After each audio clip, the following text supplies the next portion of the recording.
আমি ওর দুর্গা পূজা দেখতে যাইনি। মানে এটা একটা আল্লাহ, এই যেটা মাটি এটা আল্লাহ, এটা সন্তান দেয়, রিজিক দেয়, এটা এভাবে আমি ওটা দেখতে যাইনি। আমার রবের সাথে শিরিক হচ্ছে, ওটা আমি আনন্দ খাই। আমি ছাগলের গোশত খেতে যাইনি।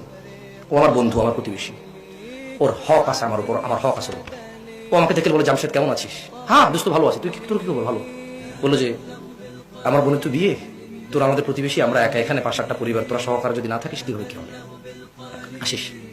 আমি বললাম যে ঠিক আছে, চেষ্টা করবো। আমি যাইনি, হয়তো কোনো কারণবশত আমার অন্য কোনো কাজ ছিল, আমার যাওয়ার ইচ্ছা ছিল, যাইনি। ও আমার জন্য মুড়ি পাঠালো, চিড়া পাঠালো আমার ঘরে। আমি বলবো না যে ফেরত নিয়ে যাও, আমি এটা গ্রহণ করবো। মুড়ি চিড়া আল্লাহ আমার জন্য হালাল করছে, এটা কেউ হারাম করতে পারবে না। এটা কে হালাল করছে আমার জন্য? অ্যাজ এ প্রতিবেশী আমি সেটা নিলাম। কিন্তু আমি যাইনি। আমার মানে আল্লাহ যিনি আরশে আযীমের উপর সমাসীন, মানে এভাবে মাটি দিয়ে কেউ, গরু দিয়ে, ছাগল দিয়ে কেউ বললো, এটাকে শ্রদ্ধা করলো, আমি ওখানে দেখতে গেলাম ছাগল গোস্ত খাইতে, আমি ওরকম মুসলিম হইনি।